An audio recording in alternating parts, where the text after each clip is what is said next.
Morning guys, welcome back to the channel.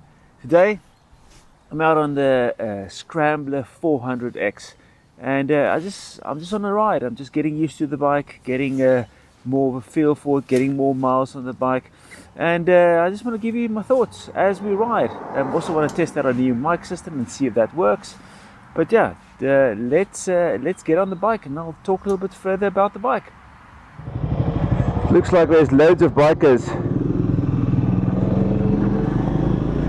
cruising about today.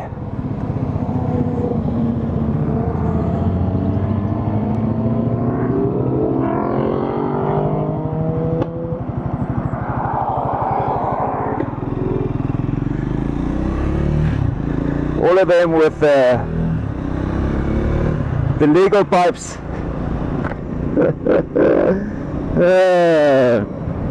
Okay, so I've got my new mic set up, and I hope it works and you guys can hear me. I'm still testing the placement, but I hope you can hear me. I'm here in by Camberley around, just having a quick little ride this morning. I've got a hour and a half spare in the morning, so I thought myself, let's get out and let's do a bit of riding and to get some more miles on the bike. So guys, as you know from my previous video, I've been looking to trade the Ténéré in for this 400 Scrambler. So I did it. I actually there was a one gentleman that was not he actually pre-ordered the bike, and then he basically said he had the bike, he had 200 miles on the bike, and then he said, well, this little alarm light or immobilizer light that comes on randomly was driving him absolutely insane, and he wants to give the bike back. So he gave the bike back to Bulldog Triumph, and the guys, I phoned the guys at Bulldog and I said to them, listen, when am I going to be able to get a Scrambler if I order one now in like red or the green? And they said to me, well, it's probably going to be in what is it, end of April, end of May. So I'm like, whoa, that is quite a long wait. But the thing is, it is a new bike, so I was expecting it to be rare, because most of the guys that got the bikes basically pre-ordered it or had their name down on a list. So, but then he says to me, like, very casually, yeah, but one of the guys cancelled their bike, or the bike is back and it's now a second-hand bike. I'm like, whoa, sorry? So he says to me, yeah, it's a green one, and would you like it? I said, yes, please, but let's see if the numbers work. So a little bit of back and forth with the numbers, and then he basically made it work for me. So I traded in my Ténéré 700 for the SCRAMBLER 400X, and yeah, I must say I am pretty happy with this. Just want to let this guy that's sitting on my ass go past, because 30 is too it's too slow for them, even if it's the 30 zone.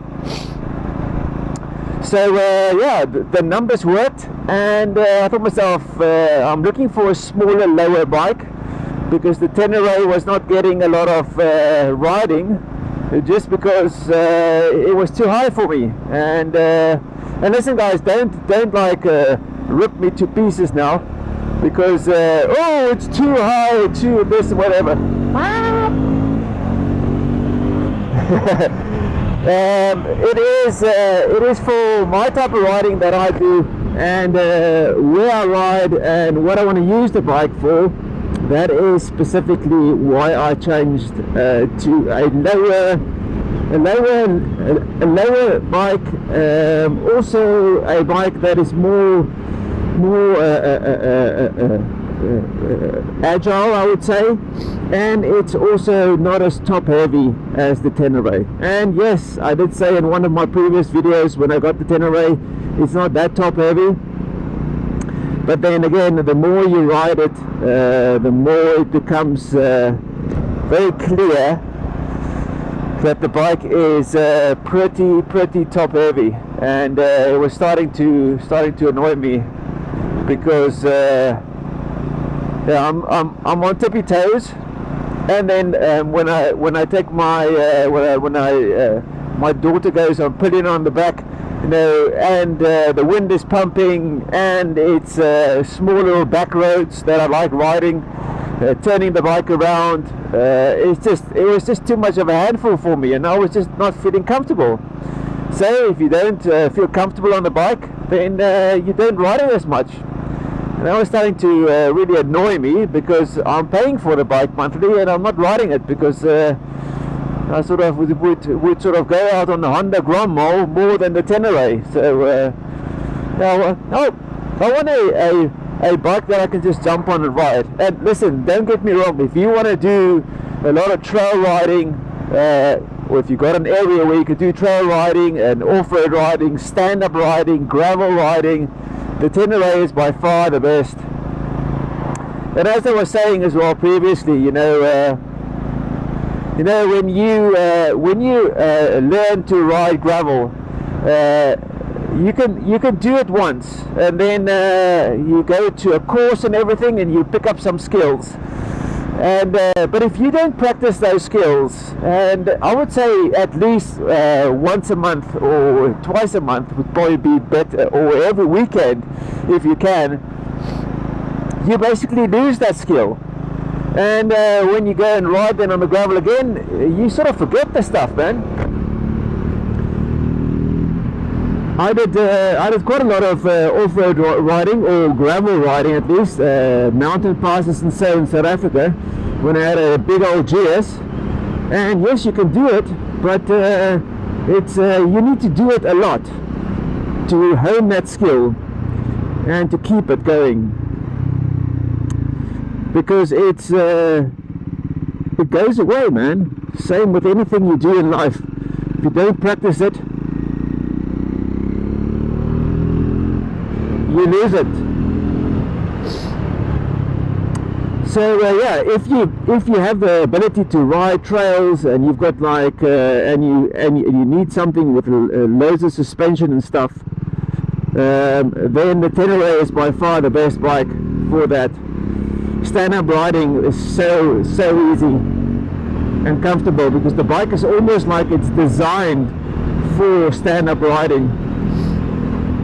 Just the whole front area. If you actually look at a Ténéré from the side, and you have someone, if you put the bike on a center stand and you get someone to stand up on the bike, you will see exactly what I talk about. The bike is sort of built for standing up.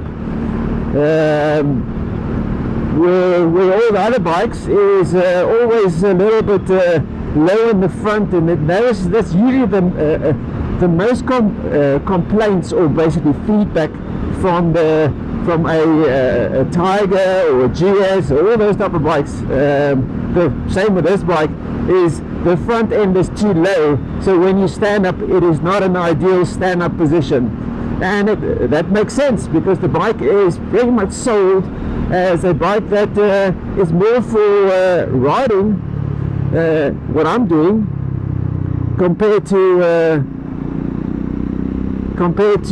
riding off-road, because it is a what do you call it, a scrambler style bike, and it's a retro style bike. So it's a total different person that's going to be riding this bike compared to a Ténéré. So yeah, this is now my second weekend. It's been smashing down with rain here in the UK, and I've been getting out on the bike, and I must say it's a really nice bike. As I said in my review video, it's an easy to ride bike. I've been out now for about an hour and a half, and my bum is not sore compared to the Ténéré. I'm going to compare it to the Ténéré because it's that's my previous bike. I can also compare it to the Tiger 660. Yes, it doesn't have a screen and all that lovely stuff. It's not a smooth motor, but I know it's a single cylinder motor, so it's going to be a different feeling. But yeah, the seat is very comfortable. The riding position on my arms bent and whatever is really nice and comfortable. I'm 178 centimeters. I'm about an 80 kilogram rider, and I've been on the bike now without stopping for an hour and a half, and my bum is perfectly fine. It's nice and flat as well. There's a big area to move backwards and forwards, and that is for me really cool. So I can move a little bit further back, and then I can also move forward. Doesn't have a tank pad. This one, we're still waiting for all the spares and accessories here in the UK. They are struggling to fine-tune the production of it, as far as I understand. Whoa! This bike, the front brake has got a bit of a you know, when you slowly put the brake on, it's almost like the pad is not broken in. But you can expect the bike's only got 200 miles on, so I don't know how the previous guy rode the bike. So we'll see how that smoothens out. It is already better. It's almost like the disc is warped, but it's all that, or the pad is not right. But the bike's under warranty. It doesn't really bug me, so I'm gonna get that sorted out on the first 600 mile service. Fuel consumption, I've put in a bit of juice, dino juice, and the bike has been giving me about, what is it now, if I look, 60 miles per gallon. Now again, you can get more miles per gallon. All depends on how you ride the bike. One thing that I can say is 76 miles per gallon. That's the average. It's not too bad. What is it? I must set the time. It's 470 miles on the clock now, and done 65 miles so far on this tank. But yeah, they say about 70 miles per gallon. It's not too bad for a single. I don't know if you guys can hear in my helmet the exhaust. Also, this ride-by-wire is really nice. Now, a lot of guys have said that it's not as smooth in slow town work, and yes, if you're in 5th gear and you're in a 30 mile an hour zone, it is not as smooth as a 4-cylinder or a 3-cylinder 660 Tiger or the big 900 Tigers. It is a little bit, you need to fine-tune it. You need to fine-tune it to get to that stage where it is really nice.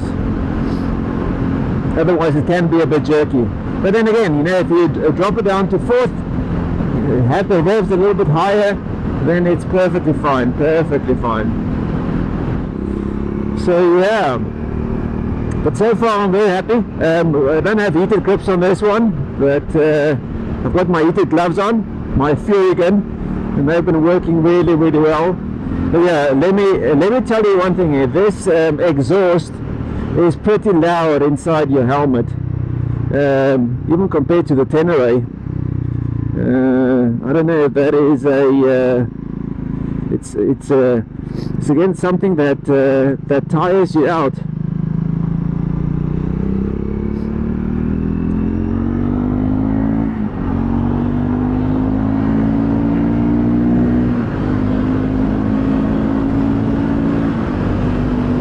yeah, the bike rides really nice. I'm going up to 70 miles an hour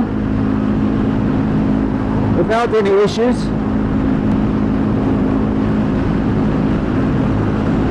There we go, doing 70 miles an hour, and I must say it's pretty comfortable here. Yes, it's not going to be like a bike that has got a, what do you call it, a massive screen and so forth, but it's riding really nice. There's a lot of pressure on my chest, as I expect. My legs doesn't feel as flapping about, and that's quite nice. But easily it's sitting at 6,000 RPM at 70 miles per hour. If I go just over 70, the rev counter will start flashing. That is because it's still in the riding period.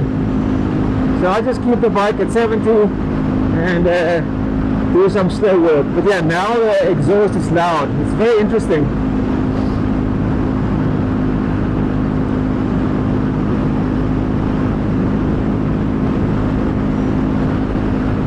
But pretty easy to ride.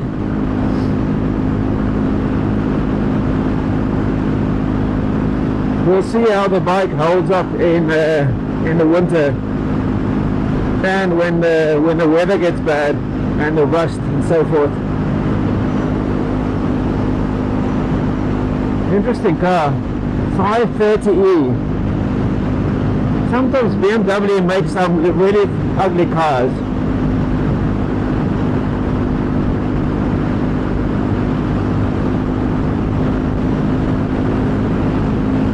Yeah, I must say, when the accessories is going to land, I might give myself a little screen, because that would be really awesome. And then I'll probably get some heated grips as well, just because it's so nice to be able to have a bit of heat into your hands when it's really cold in the mornings.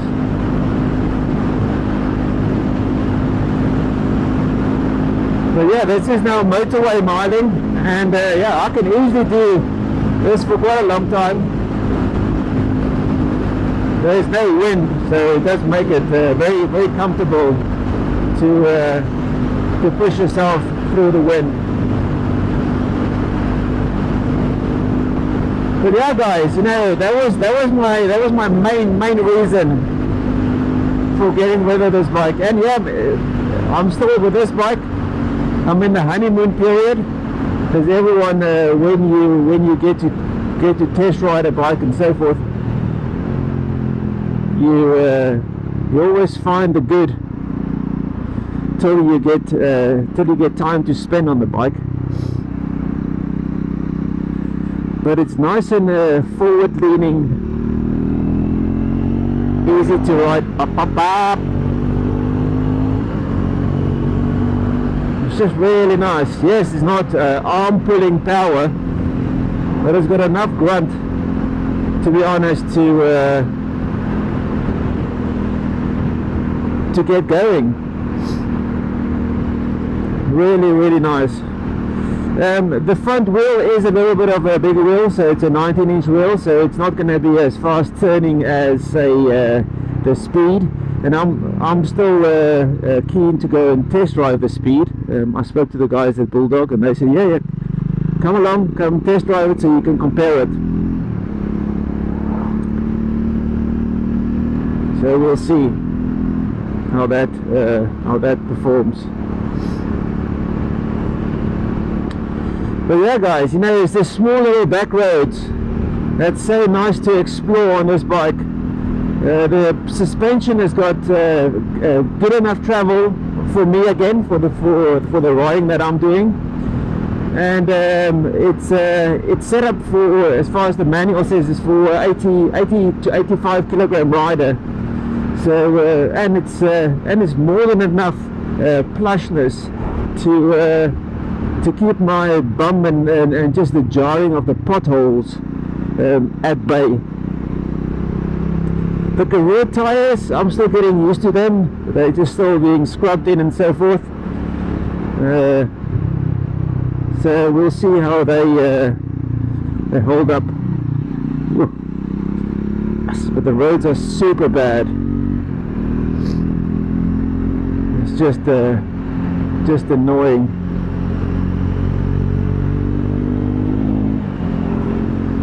But yeah, getting up to 50 miles an hour and then changing and going is really, really nice.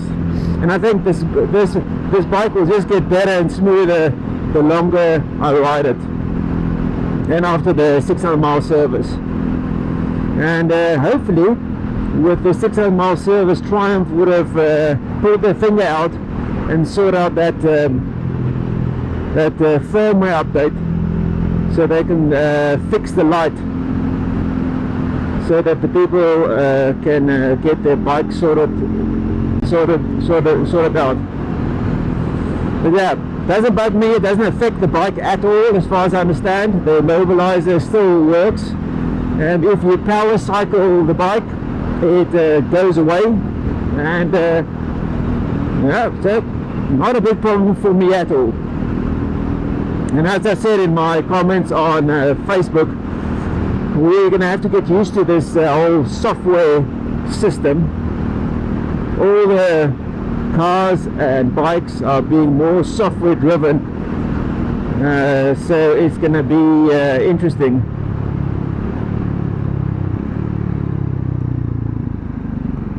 Whoa.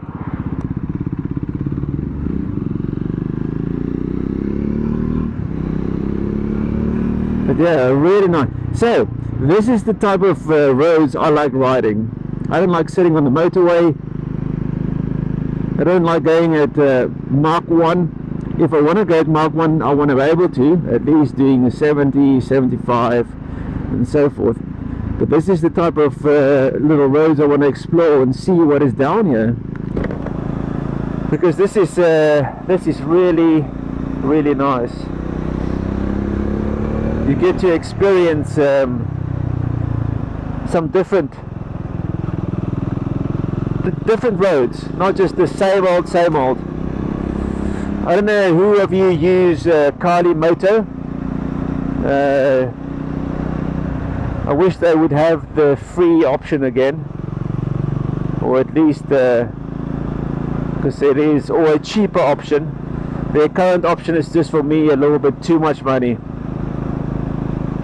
I don't know if they do a lot of development on it, because I've sort of stopped using the app. But that Kali Moto app was such a nice idea.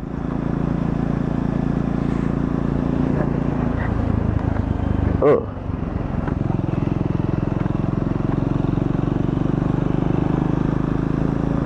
Had some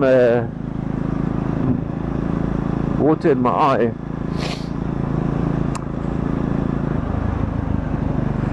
But yeah, look at this, beautiful areas you get to explore.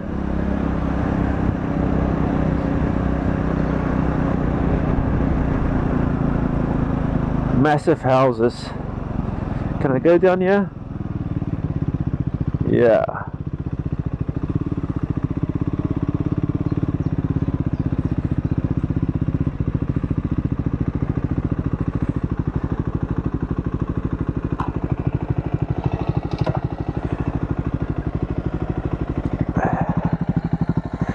But yeah guys, look at that Scrambler 400X. Let me know in the comments what you think about this bike, and what you like about it and what you don't like about it. I'm gonna go home and get some breakfast going. Beautiful. This is what the Scrambler is for me, not being stuck on the motorway, exploring the back roads. Listen to that exhaust. Well, I bid you a lovely day guys, and I'll see you on the next video. Thanks for watching, and cheers.